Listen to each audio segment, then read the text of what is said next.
sentido.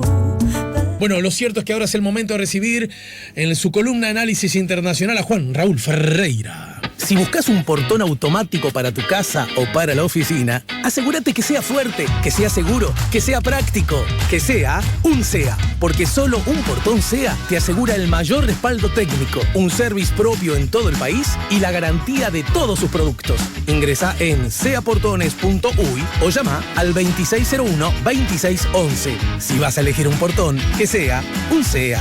Buen día, Juan, bienvenido.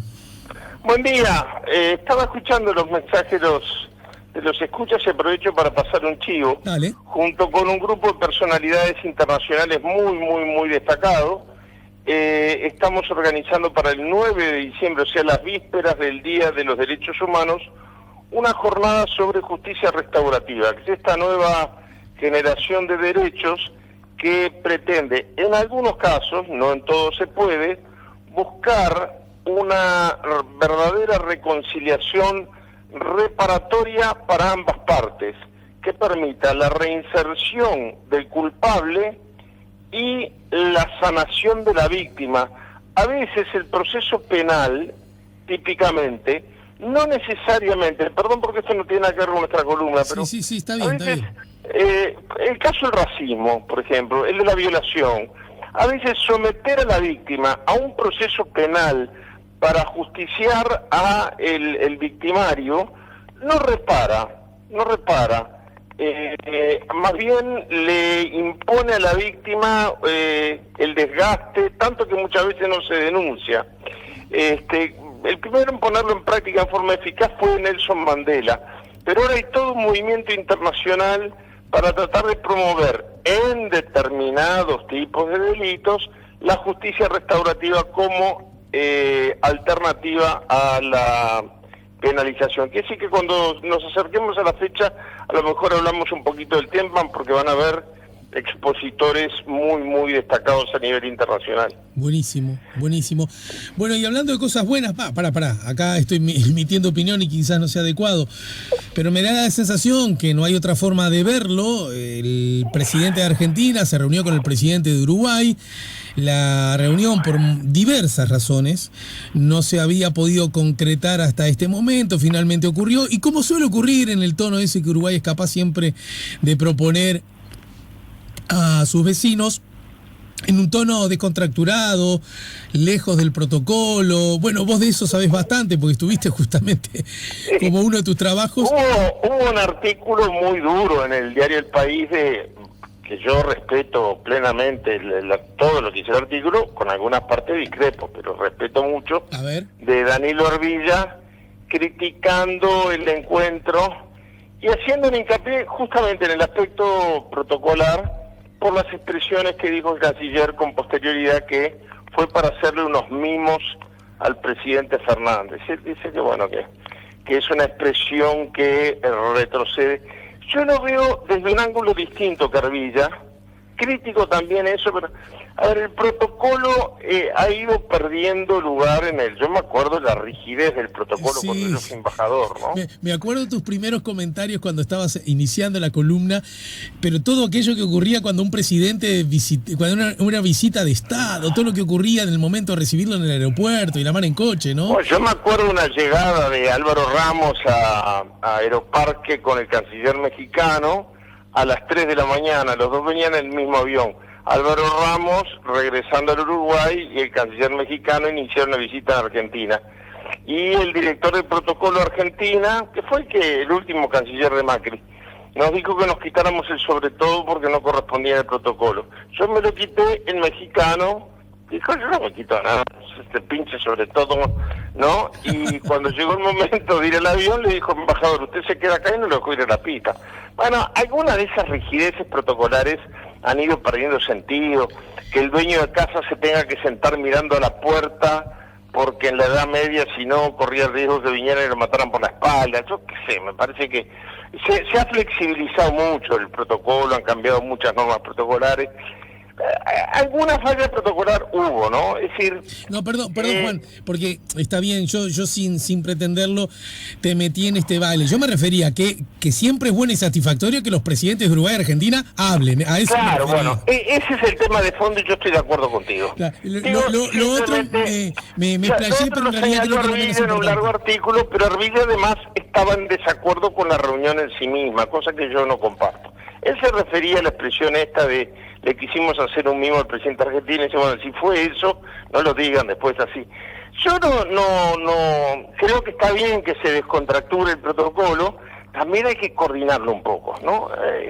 Dicen los mexicanos una frase que yo adoro, ni tanto que queme el santo, ni tanto que no lo alumbre, así claro. Se dice en México. Bueno, a ver, que el dueño de casa estuviera de alpargata sin medias y el visitante de traje oscuro y corbata, que sí que ahí falló alguna. Ahora se usa mucho, por ejemplo, hacer una cosa más informal, e incluso durante el medio de la reunión, para hacerla más informal, se dicen, che, vamos a sacarnos la corbata, pum, se pegan la corbata. Ahora, que el dueño de casa esté de bombacha de campo y de alpargata sin medias, y el presidente visitante nadie le haya avisado y haya venido de traje oscuro. Bueno. Pero son temas menores. Ya sé, pero Juan, increíble, mirá vos, increíblemente, sobre ese encuentro, el encuentro ocurrió el jueves, el viernes a la mañana yo conversaba acá con Diego y yo le señalaba que me resultaba muy extraño que en ese sentido el protocolo no haya funcionado, porque es más, recuerdo que muchos años atrás, en ese mismo lugar, el también presidente Lacalle, solo que se trataba del papá, recibió al presidente Menem. Vos de hecho, no sé si ya estabas designado como embajador, no lo sé, porque vos fuiste presidente. No, yo fui después. Ahí está, claro.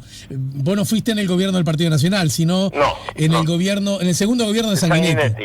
Mi confusión es que Menem convivió con ambos presidentes, por eso. Convivió con ambos presidentes. Y yo recuerdo que los dos estaban reunidos en Anchorena y tengo un comentario que poquito antes había estado Bush en ambos países. Bush padre, el primero de los Bush presidentes, ¿no? El que fue primero vicepresidente de Reagan. Y Menem parece que le dijo a la calle padre, la calle Herrera, el Cookie, parece que le dijo, parece que no fue por allá, visitó los lugares más lindos, no sé qué, no sé cuánto, y el loco estaba encantado con lo que vio en Punta del Este. ¿Qué le hiciste? Como reprochándole que le había quedado muy contento Bush con lo que había visto en Punta del Este, en aquella mansión que se quedó frente a la playa. Bueno, pero... Sí, tú sabes que eso fue una imposición de Estados Unidos. Yo estuve en esa cena, que fue la posta del Cangrejo. Toda la visita, salvo una muy breve visita al Palacio Legislativo con una carpa antibalas, por razones de seguridad se desarrolló en Punta del Este. Pero ahí yo quiero... es notorio que para que termine mi idea en lo que vos señalabas, y ya de paso como ex embajador nos puedes ayudar, y los dos estaban vestidos muy informalmente. Recuerdo a la calle Herrera con una campera de cuero, esas agamuzadas, muy linda, y una golilla de seda que le gustaba y creo que le sigue gustando usar. Y me acuerdo que Menem vino con una campera más bien tejida, pero en color rojo, siempre Menem mucho más arriba en la opción cromática. Pero era obvio que habían acordado venir vestidos de sport, ¿no? Claro, acá lo que puede haber habido es una sincronización. Generalmente cuando los cancilleres son de carrera, se ocupan solo de esas cosas y los presidentes de la agenda. Pero bueno, vamos a no perder más tiempo, pero te quiero señalar lo siguiente porque me parece importante, de cómo algunos detalles sí hacen al fondo de la cosa. La calle hizo ejecutar, la calle Padre, el himno nacional por la Orquesta Sinfónica del Sodre.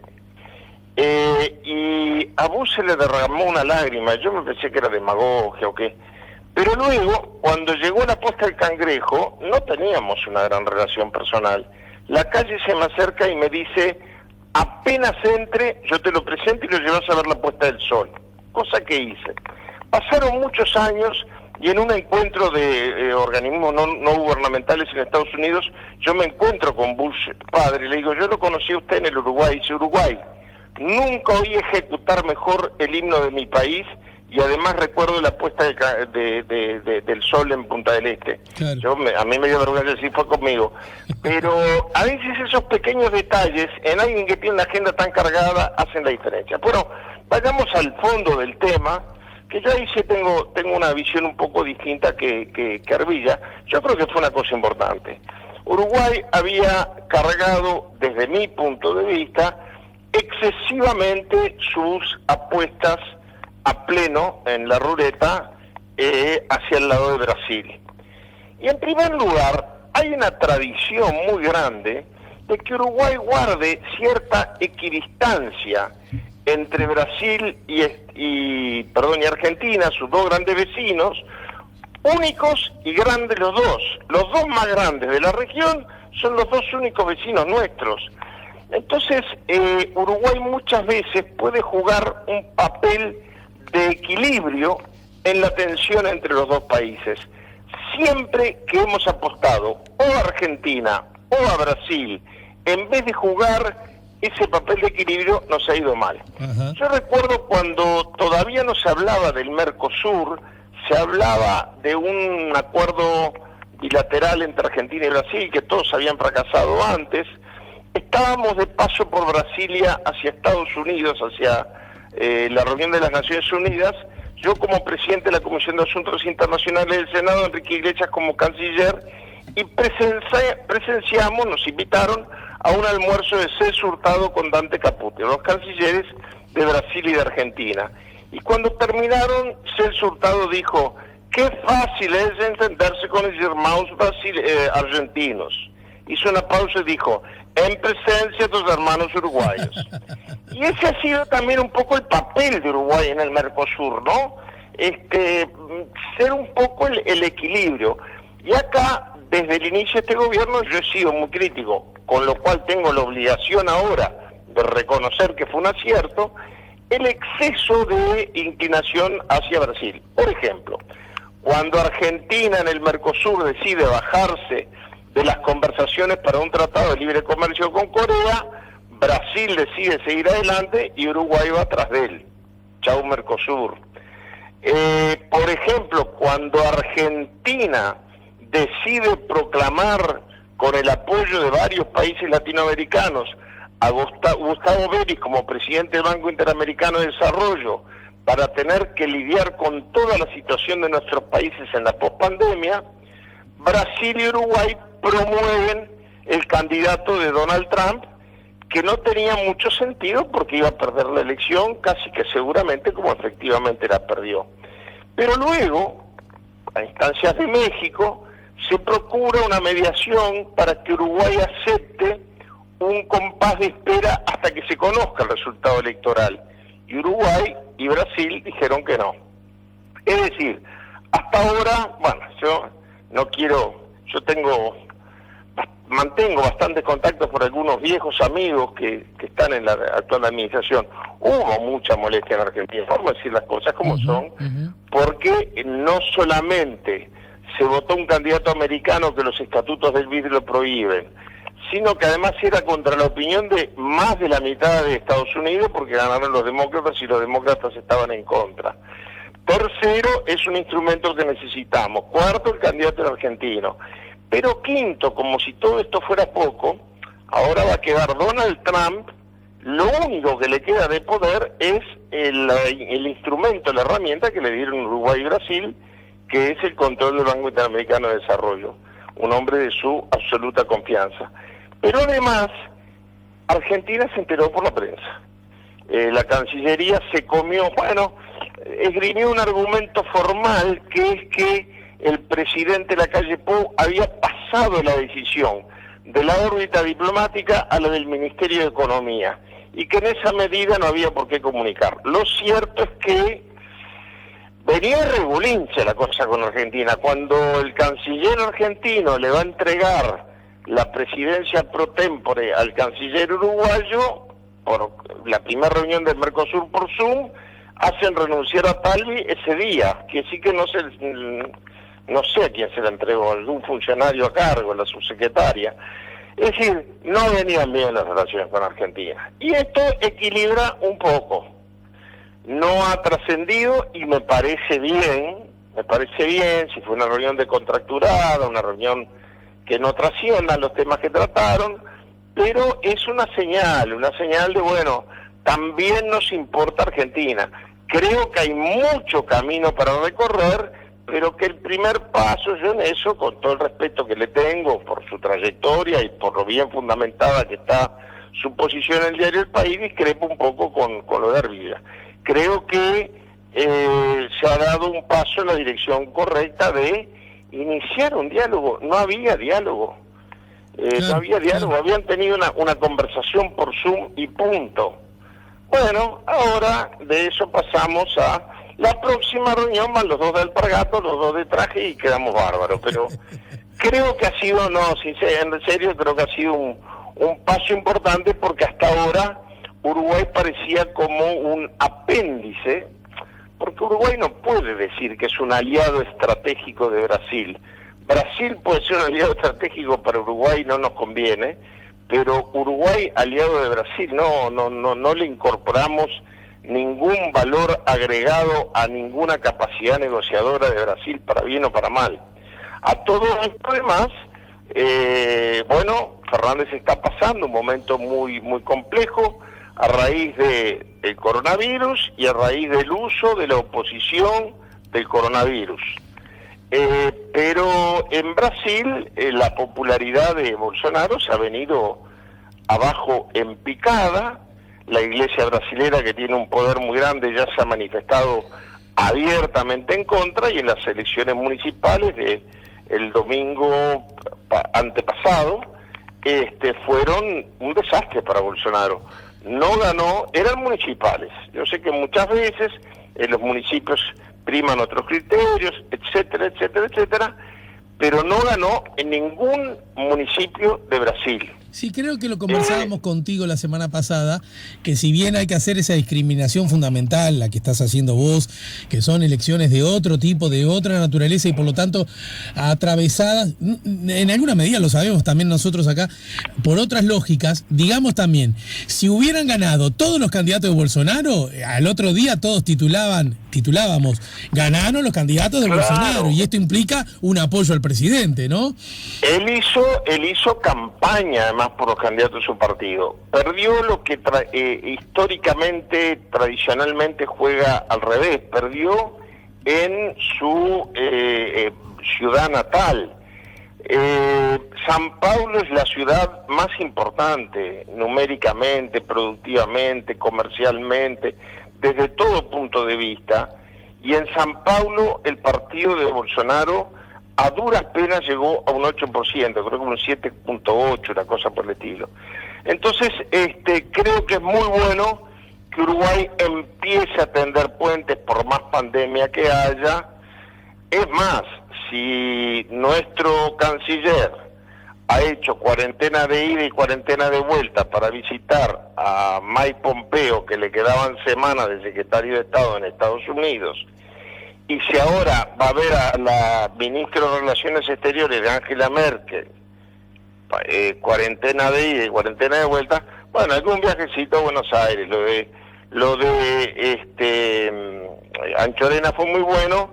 Yo creo que Bustillo, que además fue embajador en Argentina, tendría que tener una línea más abierta con Felipe Solá, el canciller uruguayo, que además argentino, que además es alguien que quiere muy especialmente al Uruguay. Uh-huh. Alguien que quiere muy especialmente al Uruguay. Bueno, eso resultó igual Mira, justo ahora que está llegando acá a los estudios Nelson, nuestro querido amigo Nelson Fernández, experto además en el vínculo Uruguay-Argentina, pues escribe hace muchos años para La Nación. Ese es un asunto que me parece interesante, por lo menos de acotar, que no estuvo el canciller argentino en esa informal reunión, ¿no? Pero sí el uruguayo. No. Y eso que el canciller... Yo creo, pero esto es una opinión meramente personal, no. Yo creo que no hubo mucha sincronización en el armado de la visita informal. Bueno, creo que eso fue algo, según se pudo saber, deliberado, ¿no? Incluso para que no trascendiera. Bueno, puede ser, pero los cancilleres saben. Entonces yo creo que hay cosas de cómo iba a ser la reunión de Anchorena que Fernández evidentemente no sabía. Si Fernández hubiera sabido que estaba el canciller uruguayo, yo te lo doy por firmado que hubiera venido el canciller argentino. Si Fernández hubiera sabido que la calle iba a estar de Bombache y Alpargatas, y por lo menos hubiera venido de Championes, yo qué sé. De zapatillas, flaco, de zapatillas. Sí, yo qué sé, pero creo que en el armado de la reunión, bueno, falló la parte que le toca al ministerio. Pues te repito, es tradicional en Uruguay que cuando el jefe de la diplomacia es un diplomático de carrera, se encarga justamente de esas cosas, ¿no? Y después de lo otro se encarga directamente el presidente, como aparentemente ha sido con la política exterior uruguaya desde que Talvi dejó el Ministerio de Relaciones Exteriores. El que sí Pero bueno, creo que es una patada inicial igual bien. Fallaron algunos temas prácticos, instrumentales, pero creo que es importante que Uruguay no aparezca como un alter ego y un portavoz de Bolsonaro. Yo no sé si para redondear en 30 segundos tenemos tiempo. Sí, dale. Alejandro, creo que no podemos obviar lo que está pasando en Estados Unidos. El presidente Biden ya anunció su gabinete está compuesto, después lo podemos analizar la semana que viene con más profundidad, pero con un componente femenino importante, con un componente de minorías étnicas importantes, hijos de inmigrantes, algunos de ellos inmigrantes ellos mismos, y sobre todo con un común denominador en el equipo económico que es una orientación keynesiana, es decir, una orientación de ayuda y presencia del Estado en los momentos de crisis, lo que es toda una definición distinta que la del Uruguay, pero una definición importante porque va a tener su impacto en el Estados Unidos post pandemia, digamos. A mí me hace acordar mucho algunos anuncios del presidente Roosevelt después de la revolución de la década del 30. Al mismo tiempo, el presidente Trump, autorizó a que empiecen a reunirse los ministros designados con los ministros titulares. Pero cuidado, de una manera muy extraña, allí hay una agencia que no tiene su equivalente acá, que se llama Agencia Federal de Servicios Administrativos. Es la que se encarga de que el Estado sea eficiente en su aparato administrativo. La jefa de ese servicio dio la instrucción a los funcionarios del Estado a que colaboren con el team de transición de Biden. Trump luego la felicitó, dijo que él le había dado la instrucción y ella lo desmintió a su propio presidente. Pero hoy el presidente Trump, y con esto termino, hace su primera aparición pública fuera de la capital de Estados Unidos. ¿Dónde la hace? En el estado de Pensilvania, que fue el que definió la elección. ¿Y en dónde la hace? ¿En qué circunstancias? En un acto que organizan algunas fuerzas muy conservadoras del estado de Pensilvania para volver a sostener que hubo fraude en el estado de Pensilvania, cosa que la justicia federal determinó que no. Es decir, que Trump sigue aferrado. Yo no creo que se vaya a resistir a la entrega del mando, pero probablemente en función de este posicionamiento lance, lo que es inusual en Estados Unidos, muy pronto su candidatura para las elecciones de dentro de 4 años. Juan Raúl, te mando un abrazo, nos reencontramos contigo la semana entrante. Un abrazo muy grande. Juan Raúl Ferreira nos ayudó a poner la mañana en camino. Si buscas un portón automático para tu casa o para la oficina, asegúrate que sea fuerte, que sea seguro, que sea práctico, que sea un SEA. Porque solo un portón SEA te asegura el mayor respaldo técnico, un service propio en todo el país y la garantía de todos sus productos. Ingresa en seaportones.uy o llama al 2601-2611. Si vas a elegir un portón, que sea un SEA.